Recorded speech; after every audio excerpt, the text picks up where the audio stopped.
white curtains are shown once again. Then a fake zombie dummy pops out with an evil laugh to go along with it. The sound of a chainsaw is then heard. Then an unknown person wielding the chainsaw comes out behind the zombie, cutting its head off the dummy's body, then falls. 2D is then seen dressed as Ash from The Evil Dead with the chainsaw replacing his hand. He then picks up the fake zombie head.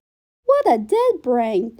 Now, you may think that our next tale may have to be about zombies, but I'm afraid that isn't it, though I wish it was. Our next tale takes inspiration from the 1997 film I Know What You Did Last Summer, but in our version, it takes place after Coachella. Now isn't that scary? And now, Gorillaz presents I Know What You Did After Coachella.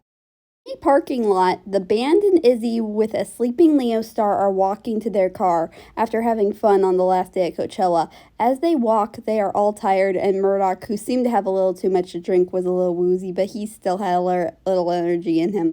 Oh yeah, another fun Coachella complete, baby! Now we could go home and sleep. Wait, babe, how much have you had to drink? Let's see, how many have I had? My first one this morning, then I had 2 more in the afternoon, then I had a few more before our performance, then I had a few more, and I had another one before we got here, and that's it. Well, if that's all you had, then you can't drive. What? Why not? I got us all the way here, and I said I was going to go all the way back. But driving while drunk is not safe. Aw, come on, I'm not that drunk. Guys, help me out. We love to Izzy, but he's not going to listen to you, then he's not going to listen to us. Yeah, and besides, it's already late. We're tired. Okay, can one of you at least put Leo in his car seat? I'll do it. Please be careful and try not to wake him. Don't worry, Izzy, I got it. 2D carefully took the sleeping baby into the car, but as he was buckling him up, Leo started to wake up. No, shh, shush. Hush, little baby, don't say a word. Uncle Sue's gonna buy you a mockingbird. If that mockingbird... 2D, be quiet, I'm trying to drive. Later, while on the road, Russell, Noodle, and 2D had fallen asleep in the back of the car. Izzy tried to fall asleep, but was too worried about her boyfriend's reckless driving to even sleep. Babe, can you slow down just a little? What do you mean? I am slowing down. You're going against the speed limit. You really shouldn't be driving. Listen, honey, just stay calm. I got this. Wait, what's that? Babe, look out! At that moment, Murdoch stopped the car, but not before hitting and running over something. Huh? What's going on? What happened? I think we hit something. Everyone got out of the car to see what they hit. Please be an animal. Please be an animal. From the back of the car was the corpse of a black-coated fisherman. Oh my God, Muds, you just killed a fisherman. So, a fisherman meaning also a human. So that means you killed a human being. Are we going to jail? Don't panic, I got an idea. Later, everyone was walking towards a dock where a lake happened to be. Murdoch was holding a flashlight, leading the way. Izzy was walking next to him, holding Leo Star, who was sleeping. Russell and Noodle followed from behind, and 2D was dragging the corpse onto the dock with one hand, but he was a little grossed out by it. Ew, gross. Aw, man. At that moment, he let go and took out some bug spray. Then he took out a tissue from his pocket, using it to drag the body by its coat. Okay, this is it, right here, 2D. 2D put the body near the end of the dock. Now what? This. With his foot, Murdoch pushed the body into the lake. The band all watched as the corpse sank to the bottom. Well, that's over with. Now we must never say a thing about this. But what if someone finds out?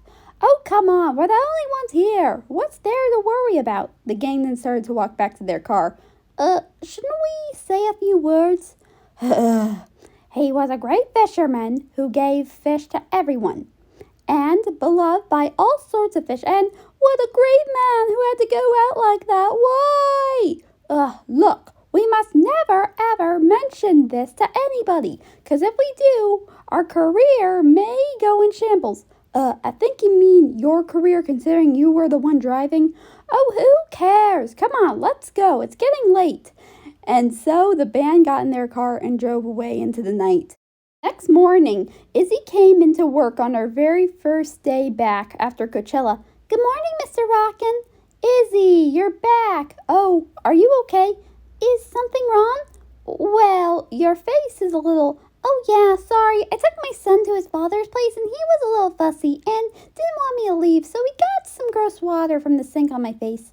Ah, those little tots always causing trouble. Yeah, I'll go wash up. Izzy went into the ladies' room to wash her face.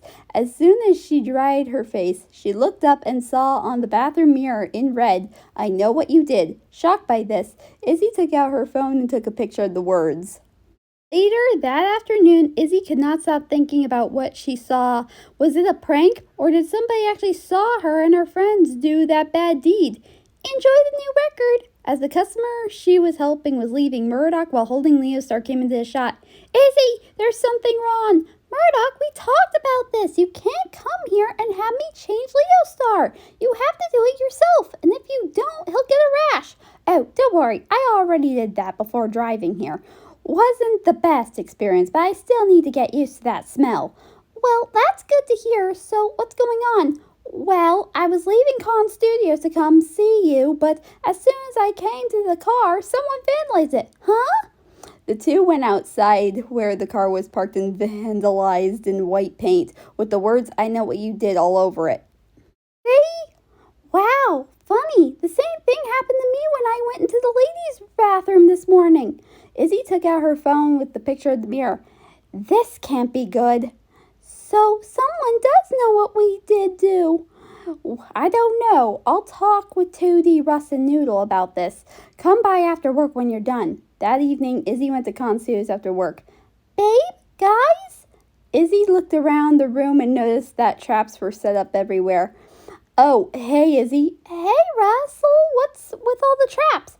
All the traps? What do you mean all the traps? Someone saw what we did, and if they did, then we have to make sure they don't come after us. Dee, calm down. Calm down? How could I calm down when somebody's coming after us? Hey, you guys know where I could put this chain to trap the person that's possibly stalking us? Put it with the ball of chains. Guys, is this really necessary? Of course it is, honey. In fact, here, you'll need these for your condo so you and Leo Star can be safe. So, are we not going to call the police? Why would we do that? I already don't have a great relationship with them. Well, okay, but tonight, me and Leo Star are staying the night, just to stay safe. Later that night, everyone went to sleep and kept the trap set up so no one would get in. But sure enough, by midnight, someone did. It was a black-coated guy they had ran over, except he had a hook for a hand. He slowly came in through the back door and got past every trap in almost every place. Then the figure went outside to where Murdoch's Winnebago was. Inside, Murdoch and Izzy were sleeping in the same bed while Leo Star slept in a little rocking bed. Suddenly, Izzy was awoken by the sound of scratching coming from outside. Beep, wake up! Huh? Izzy, what's wrong? There's something outside.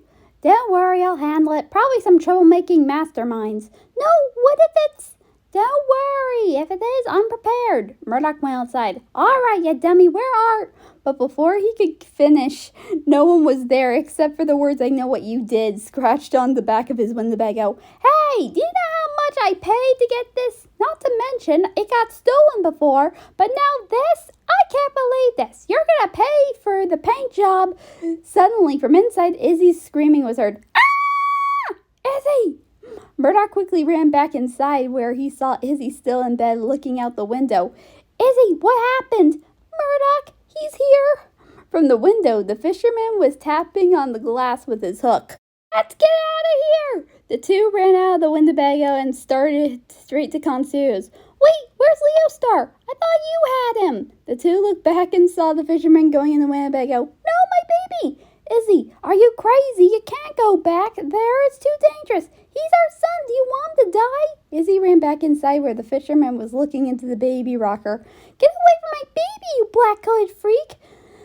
The fisherman was about to charge at Izzy, but she got out of the way.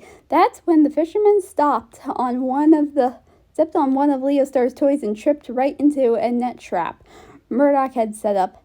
Hey, what do you know? The traps worked! Izzy then took Leo and ran out. Later, the two went inside the studio where Russell, Tootie, and Noodle were as well. There you two are. Couldn't sleep either? No, there's a killer outside. Killer? Yeah, he had a hook for a hand. And he was wearing a black coat also. This is not good. What do we do? There's only one thing to do now. Later in the night, the fisherman who escaped from the net was wandering around the outside. He continued to do so until some car lights started to shine in front of him. In the car, Murdoch sat in the driver's seat, ready to put an end to all this. We got you now! He then stepped on the gas and went at fast speed straight into the fisherman. The fisherman tried to jump but got hit once again and landed on the ground. Now let's see who this fisherman really is. Murdoch removed the hoodie where a fisherman was none other than the boogeyman. The boogeyman? Strange, we haven't seen him since Plastic Beach. But why?